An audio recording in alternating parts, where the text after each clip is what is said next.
지금 환경은 그러면 어때요? 빌라 투자하기에.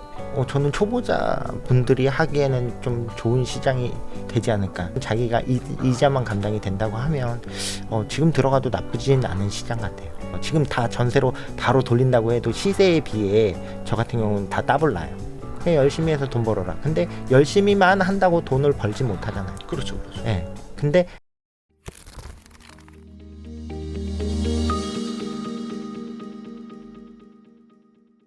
지금 환경은 그러면 어때요? 빌라 투자하기에. 2023년을 놓고 봤을 때. 저는 초보자 분들이 하기에는 좀 좋은 시장이 되지 않을까. 이제 초보자들에게도. 예. 그래요? 주택이 없는 사람들. 이제 다주택자는 어차피 그분들은 많이 알고 계시고 하니까 제가 가타부타 말을 못하는 부분이 있는데 네. 저 같은 경우도 지금도 이제 투자를 하고 있는 사람이라 네네네. 이제 근데 초보자 입장에선 실거주 같은 경우 지금 좀 많이 싸져 있는 주택들이 많이 있잖아요. 네. 그런 것들은 자기가 이자만 감당이 된다고 하면 지금 들어가도 나쁘진 않은 시장 같아요. 실거주 용도? 실거주용이랑 네. 이제 한 투자? 채나 두 채 정도는 조금 어때요? 좀 시장 상황이 많이 좀 떨어진 물건들이 많이 나오나요? 특히 이제 빌라 같은 경우에는 예, 이게 약간 시세라는 개념이 조금 어렵잖아요. 예. 아파트처럼 막 이렇게 거래가 활발히 돼서 정확한 시세가 나오는 게 아니라. 지금 아파트 같은 경우도 좋은 아파트 좀 싸게 떨어졌다 하면 30-40명씩 몰려가는 시장이에요. 아, 지금요? 예. 그러니까 아파트 경매. 예. 근데 빌라도 비슷해요. 이제 분명히 사람 수는 줄어들었겠지만 네. 인기가 없지는 않아요. 그리고 빌라를 보면 서민들이 살던 주택이잖아요. 네네네. 그래서 많이 안 떨어졌어요. 아, 하방 경직이 약간 있구나. 예. 원래 뭐 이렇게 거품이 껴있던 가격도 아니고. 예. 그리고 전세 1, 2억 가지고 네. 빌라를 들어가잖아요. 네네네. 그러면은 그 금리가 올랐다고 해도 이 세입자들이 그렇게 크게 타격은 없어요. 그렇게 와닿을 정도로. 근데 요즘에 막 뉴스 기사 같은 거 보면 예. 뭐 저 깡통 아. 빌라, 깡통 전세 많이 예. 속출한다 하고. 예. 그래서 이제 세입자 입장에서는 뭐 이렇게 손바뀜 될 때 좀 예. 피해 받을 수도 있다고 하고, 약간 이런 게 또 막 사회적 문제 되고 막 그러잖아요. 예, 그렇죠. 근데 애초에 그거는 조금 잘못 들어간 빌라니까. 왜냐하면 대부분의 젊은 사람들이 당한 거잖아요. 요번에 당했던 게. 뭐 빌라왕 사건들. 예. 뭐 빌라왕이 진짜 뭐 한둘이 아니고 막 엄청 많긴 하던데. 예. 근데 그게 주변 시세에 비해 새 집 치고는 쌌던 집이에요. 전세가가. 아, 전세가가. 예. 그러니까 집 가치가 2억이라고 하면 2억 3천에 막 놨던 집이잖아요. 네네네. 근데 제대로 된 시세를 조금 잘 모르고 들어가신 분들이 많으니까. 또 신축 빌라고 막 예. 깨끗하고 예쁘게 꾸며놓고 예. 막 이래서. 근데 이제 어찌됐든 간에 부동산 시장에서 이제 반대로 생각을 해보면 예. 경매 물건이 많이 나온다라는 건 예. 누군가는 전세금을 못 내줬거나 대출 이자를 못 갚았거나 해서 이거를 뭐라나 거의 이제 디폴트가 났다라는 건데, 네.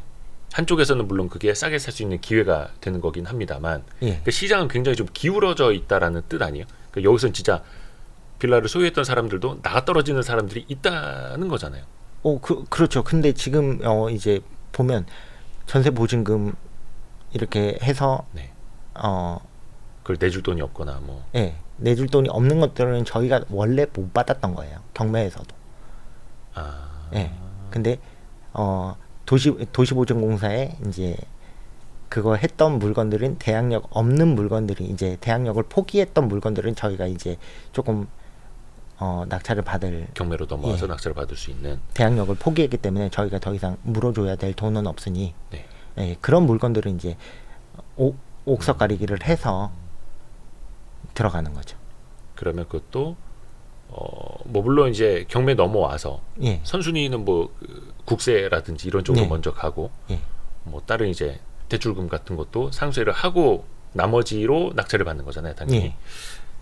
그러면은 근데 요즘엔 좀 이제 바뀐다고 하니까 예. 예, 이제 국세를 먼저 안 받아가고 세입자 돈을 먼저 물어준다고 그런 얘기도 그렇죠. 있기도 그 하니까. 작년에 국세기본법 그 개정한 거 놓고 보니까 기존에 그러니까 확정일자를 세입자가 받기 전에 있었던 국세는 그냥 예전처럼 예, 나라가 먼저 똑같이, 가져가는데 확정일자 받고 난 다음에 이 임대인, 예. 집주인이 체납한 세금에 대해서는 정부가 후순위로 그렇죠. 갈게 이런 식으로 예. 조금은 바뀌더라고요. 그래서 지금 실제로 그래서 법원 요즘에도 자주 가세요? 경매 때문에? 자주는 안 가고 요번에 낙찰 하나 받은 게 있어서 이제 그거 자금하고 요번 달에 이제 등기 치고 또 이제 다시 자금 회수해서 이제 또 법원을 갈 예정이에요. 제가 작년에도 들었던 게 뭐냐면 이제 경기 안 좋아지고 금리 높아지고 하면은 2023년에 아마 경매로 쏟아지는 물건들이 굉장히 많을 거다. 예. 많은 사람들이 이제 거의 들어눕게 되면서. 네.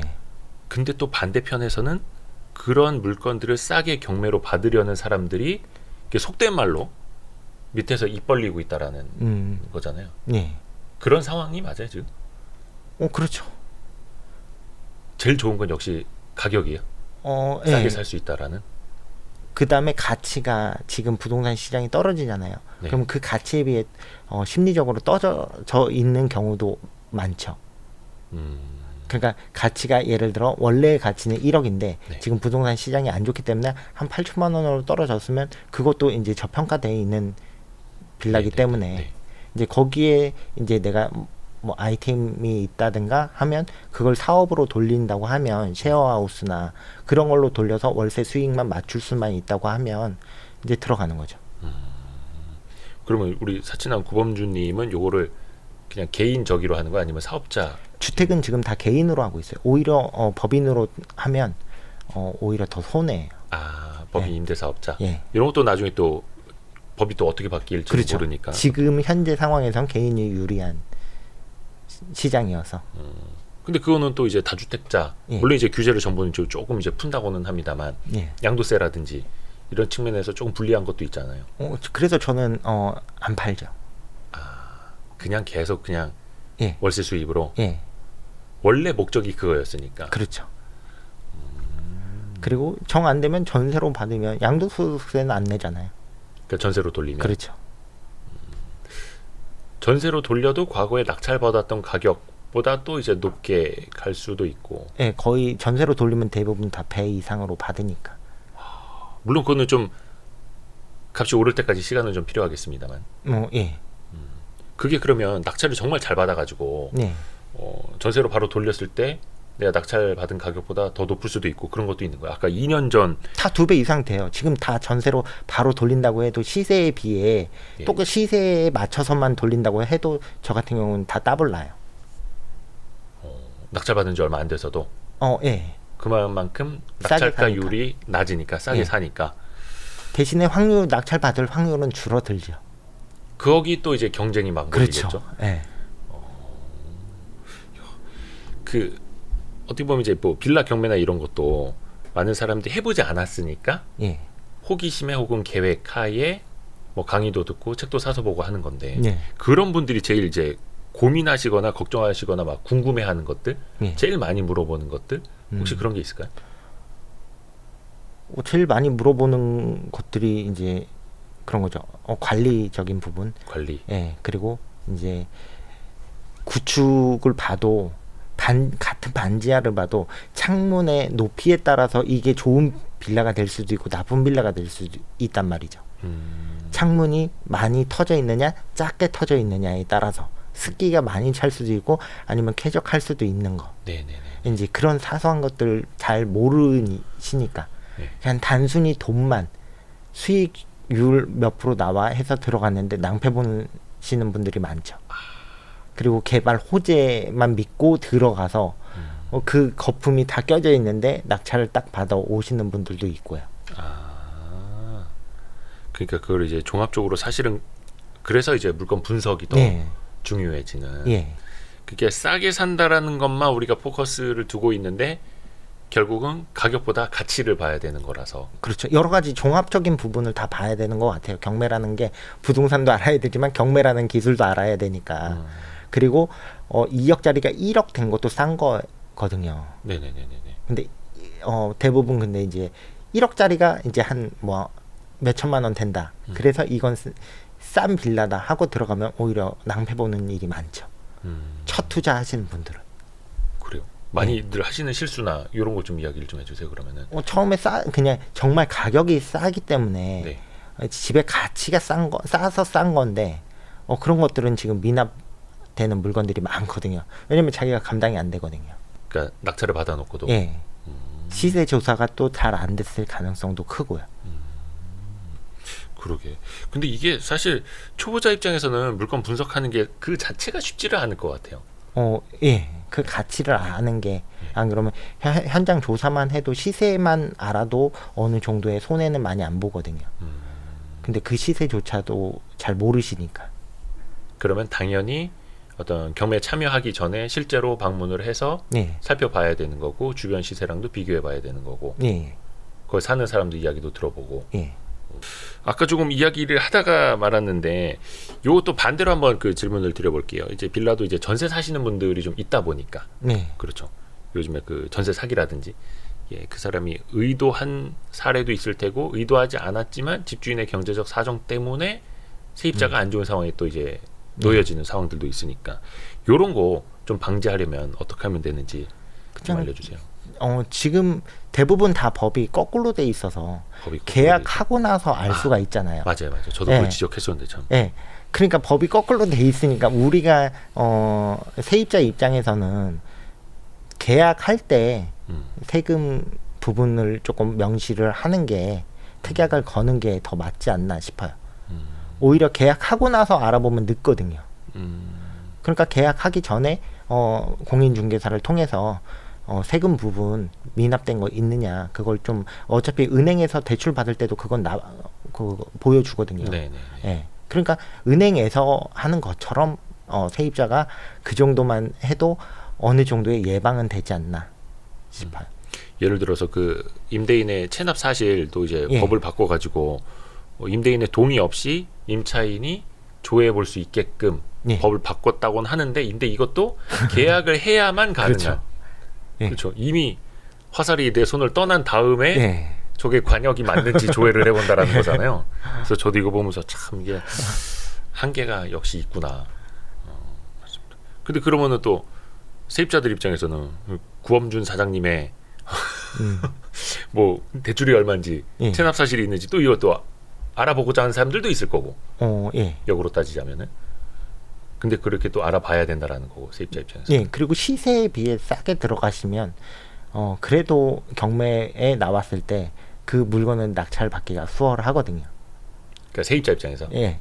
낙찰자 입장에서도 그렇고, 예. 세입자 입장에서도 그 가치에 비해 좀 싸게 샀으면 그 빌라를 낙찰 받았기 때문에 자기의 전세금은 지키는 상황이 될 수도 있거든요. 맞습니다. 그렇죠. 근데 사실은 이게 뭐 주식도 마찬가지고, 싸게 사서 비싸게 팔아라 라는 게 이제 당연하고, 부동산도 마찬가지기는 하는데, 사실 그게 제일 어려운 것 같아요. 좋은 물건, 깨끗한 물건 막 이런 거는 왠지 그 값어치 하는 것 같고, 예. 비싸게 사도 될 것 같고, 더 좋아질 것 같고, 오를 것 같고. 예. 근데 그거를 좀 누르는 게 좀 쉽지가 않은데. 그러니까 거기에서는 다 자기 욕심이 더 들어가지 않았나 싶어요. 저도 욕심 같으면 서울에 있는 깨끗한 빌라를 싸게 받고 싶거든요. 할 수만 있다면. 예. 근데 그건 욕심이거든요. 남들을 또 다 아는 사실을 가지고 경쟁을 한다는 것 자체가 저는 좀 아니라고 생각이 들어서. 그 보니까 예전에도 그 이야기를 하셨습니다만, 거의 반지하 이런 예. 쪽도 사신다고 했고, 예. 그 중에서도 반지하는 반지하 나름대로의 투자 전략이 있고요. 지상층은 또 지상층 나름대로의 저는 투자 전략이 있는 것 같아요. 그리고 그 중에서도 좀 비교적 신축에 들어가는 빌라도 네. 갖고 계시고요. 예. 물론 그걸 이제 절대적으로 다 이야기를 하기가 좀 쉽지는 않겠습니다만, 돈이 되는 빌라는 그러면 어떤 부류예요? 일단 수요가 있는 빌라들이죠. 지역에. 예. 반지하든 서울에 있는 반지하도 분명히 수요는 있거든요. 네네네. 예. 그러면 반지하여서 꼭 나쁜 게 아니라 반지하의 가치가 얼마가 되느냐에 따라서 이 빌라가 나쁠 수도 있고 좋을 수도 있는 거라고 생각이 들어요. 그리고 반지하에 이득이 나는 부분이 있으면, 요번에 또 물난리 한번 나서 네. 또 바뀌었잖아요. 20년만, 예전에는 30년이었는데 네. 반지하가 있으면 20년 만에 이제 개발이 될 또 어떻게 그런 보면 이제 정책으로도 재개발을 촉진하는. 예, 촉진할 수도 있는 부분이 있어서 그러게 그 물난리 이후에 반지하 사시던 분들이 좀 안타까운 사고를 겪고 그래서 정치권 일각에서는 아예 뭐 사람이 반지하에 못 살도록 해야 하는 거 아니냐 막 이런 말까지 나왔었는데 예. 그런 건 좀 어떻게 보세요? 저 같은 경우는 그냥 좀 좋은 점만 보죠. 좋은 점. 아 그래? 그러면 만약에 혹시라도 지상층에 빌라가 나왔더라도 반지하가 있으면 아 이건 20년이 되면 재개발 확률이 높아지겠구나. 이제 그런 관점으로 보고 가는 거죠. 반지하가 있어서 더 좋은 점만 보고 가는 거죠. 나빠가 아니라 나쁜 점보다는 지금 그 12개 빌라 중에서 반지하가 몇 개 정도 돼요? 3개 정도 돼요. 그 중에서 3개? 예. 그러게. 그러니까 주변에 거의 뭐 반지하 이거 경매로 낙찰받으시는 분들은 거의 없다고 그때도 이야기를 해주셨었는데 네. 작년에 나오셨을 때도. 그러게요. 근데 사실은 그 중에서도 수요가 있으면 예. 수익이 된다. 그리고 또 반지하가 있으면 오히려 시흥 같은 경우가 네. 이제 워낙에 낙후돼 있는 지역이어서 네. 사람들은 꺼려 하거든요. 그런 데가 오히려 더 재개발이 지금 더 되는 분위기여서 예. 미관상 보기 안 좋으니까 네네네. 예. 그리고 워낙에 낙후돼 있는 지역들이 많으니까 오히려 그런 데들이 더 좋아지는 거죠. 어설프게 이렇게 조금 좋은 데보다는 그런 데는 어차피 사람 수요가 계속 꾸준히 왕래가 있다 보니까 오히려 개발하기도 더 쉽지도 않고 오히려 아예 썩어버리면 오히려 다주민들은 동의를 해요. 예, 파벌 싸움도 별로 그렇게 많이 일어나지도 않고. 더 이제 그러면은 이제 재개발하려는 네. 마음들이 이제 네. 일어나니까. 그러네. 근데 책 제목이 나는 경매로 1년 만에 인생을 역전했다인데 예. 1년 만이에요? 그렇죠. 이 빌라로 낙찰 받은 거는 1년에 9채를 제가 받았으니까. 초반에. 예. 오. 근데 그 월세로 인해서 저는 인생이 많이 바뀌었거든요. 그러면 초반에 1년 사이에 9채를 예. 굉장히 그러면은 막 어떻게 보면 급하게 막 후루룩 산 거 아니에요? 1년에 9. 남들이 봤을 땐 급한데 예. 이런 거죠. 제가 운전을 할 능력이 네. 도로의 시속이 60km라고 하면 예. 저는 100까지도 밟아도 제 실력에서는 안전한 거죠. 근데 60이라고 이 속도에 굳이 맞출 필요는 없다라는 거죠. 제가 준비가 돼 있다고 하면 저는 시속 100으로 가도 사고만 안 날 정도로 운전을 하고 있다고 생각을 해서 남들이 봤을 때는 위험하겠지만 저는 위험하지 않았거든요. 왜냐면 다 계산이 되고 예측을 어느 정도 해서 다 감당할 거를 리스크를 다 해지하는 방법으로 투자를 했기 때문에. 처음에 그러면 요 9채를 낙찰 받으실 때도 어떻게 보면 이제 대출을 당연히 그때도 예. 쓰고 들어갔던 걸 테니까. 예. 그래서 큰 돈을 들이지 않고 예. 했던 거고. 그러면은 이 중에서 대출금을 좀 갚고 계세요? 아니면은 그거는 계속 이자만 내고 있고 조금 더 수량을 더 늘려가는 전략으로 가는 거예요? 대출은 지금 갚지는 않고 있어요. 왜냐면 다시 또 갚아버리면 저는 받기가 좀 힘들더라고요. 대출 해놓은 거는 깔고 과거에 가고. 고정금리로 받아놨던 거 그냥 이자만 내고 있고 예. 그거는 계속 싸게 쓰면서 예. 왜냐면 더 어려워져 있잖아요 지금. 그렇죠, 금리 대출 나와야. 받기는. 예. 예. 그러니까 대출 나오는 것들은 감당이 되니까 그거는 오히려 지금 받으면 오히려 거의 2배 차이가 나는 그렇죠. 이자율이라. 그러니까 당연히 과거에 받았던 대출은 그냥 이자만 잘 내고. 네. 예. 근데 이제 실전 투자자 입장에서 예. 조금 뭐라 해야 되나 기회 요인과 위험 요인을 좀 정리해서 이야기해 주실 수 있다면 어떤 말씀이 가능할까요? 그러니까 남들이 안 하기 때문에 거기에 기회가 있는 거라고 생각하거든요. 저는 위기랑 기회가 같이 온다고 생각하는 사람이라 제 인생을 돌아봐도 위기랑 기회랑 같이 왔거든요. 네. 제가 30살 때 또 그렇고 아버지가 돌아가셨을 때 아파트를 팔았던 게 저한테는 위기였지만 나중에 생각해보면 그걸로 인해서 제가 배웠잖아요. 자산을 어떻게 해야 된다는 거. 그래서 30살 때도 위기랑 기회랑 같이 왔는데 이걸 어떻게든 저는 위기이지만 지금은 위기라고 생각했지만 기회로 바꾸려고 노력을 했었거든요. 그리고 제가 또 부동산 투자했을 때 12% 취득세 바뀌었을 때 다 위기라고 했어요. 다주택자 취득세. 예. 네. 그리고 정책 터질 때마다 위기. 근데 다 그때마다 기회가 다 있었어요. 근데 그 낙찰을 받으실 때도 예를 들어서 1억짜리를 뭐 한 6천만 원에 낙찰을 받았다 치죠. 네. 그러면 그 취득세가 6천만 원의 기준으로 나오는 거죠. 공시가 1억 미만이면 1%예요. 다주택자도. 예. 그게 3주택자, 4주택자는 막 그 취득세가 더 중과되지 않던가요? 그것도 그건 예전 취득세법이었고요. 지금 바뀐 거는 공시지가가 중요하죠. 그러면 공시지가가 1억만 넘지 않으면 예. 취득세율은 그냥 똑같이 1%. 예. 그리고 그래서 넘어가면 12%. 넘어가는 게 뭐예요? 공시지가 1억 아. 이상이 되면 이제 12%로 내는 거죠. 그렇죠. 그러니까 공시지가 1억만 안 넘는 집을 사는 거는 취득세로 인한 문턱은 네. 거의 없다. 예. 또 이제 나중에 다주택자 양도세 준 거는 또 어떻게 또 법이 변할지 모르니까 그때 상황을 또 봐야 되는 거고. 그래서 그냥 아예 월세라든지 현금 흐름 위주로 생각하고 들어간다라는 네. 말씀이셨던 거고. 근데 이제 책 내용에 그런 내용이 있더라고요. 20대에 열심히 살아야 한다. 예. 하루가 바뀌지 않으면 인생도 안 바뀐다. 전교 꼴등도 열심히 하니 가난을 벗어났다. 예. 요거는 이제 젊은 친구들에게 좀 해주고 싶었던 이야기였나 봐요. 예. 그러니까 제가 좀 어렸을 때 이런 얘기를 좀 해주는 사람이 옆에 있었으면 좋겠다라는 심정으로 저는 좀 말해주고 싶었었거든요. 그러니까 제 주위에는 나름 뭐 부자들도 있었다고는 했는데 대부분 다 허세였고 대부분 다 껍데기만 부자인 사람들만 많이 있어서 저한테 조언 같은 거는 잘 안 해주더라고요. 그냥 열심히 해서 돈 벌어라. 근데 열심히만 한다고 돈을 벌지 못하잖아요. 그렇죠, 그렇죠. 예. 근데 나는 노동의 끝을 찍었다고 생각을 했는데 계속 주위에서는 아직까지도 이제 어떻게 해서든 성공을 못하게끔 끌어내리는 사람들이 많기 때문에 오히려 이 책을 통해서 그 한마디라도 해서 조금 마인드를 좀 많이 바꿨으면 하는 마음에서. 근데 저 또한 20대 때 열심히 사니까 그게 헛게 아니었던 거죠. 저 같은 경우는 그 발표할 때도 네. 서서 발표를 못할 정도였어요. 떨려서. 예, 많은 사람들 앞에서는. 네네네. 예, 근데 지금은 오락실을 통해서 네. 오락실 통해서 이거 마이트 멘트를 하면서 제가 일주일 동안 벽에 대고 연습을 계속 했거든요.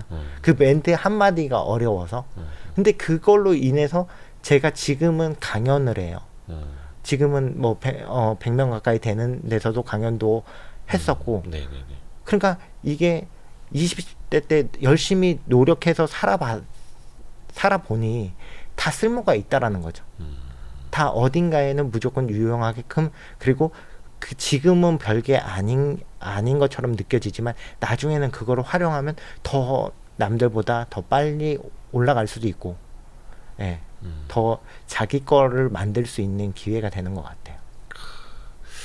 그러니까 이제 부동산 투자도 주변에서 보면 이렇게 부모님에게 물려받은 자본을 좀 이제 레버리지 써서 이렇게 해서 또 크게 되시는 분들도 있는 반면에 우리 구범주님 같은 경우에 진짜 말씀하신 것처럼 밑바닥을 본인의 발로 치고 올라와서 이렇게 자수성가하고 있는 현재 진행형으로 그 모습이 더 이제 남다르고 보기 좋은 것 같습니다.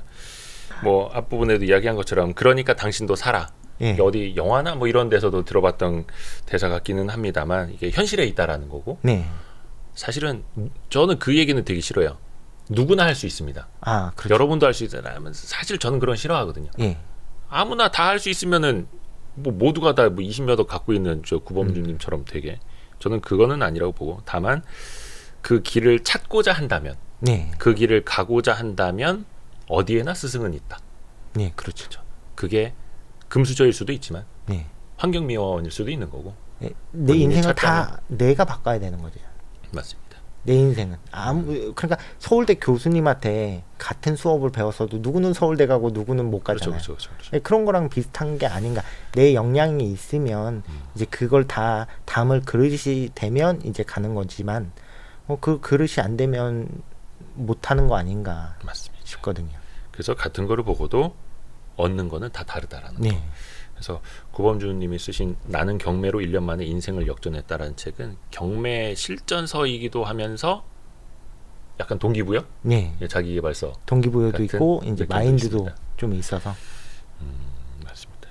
그래서 오늘 이제 두 번째 시간이었는데 네. 환경미화원 빌라 투자자, 네.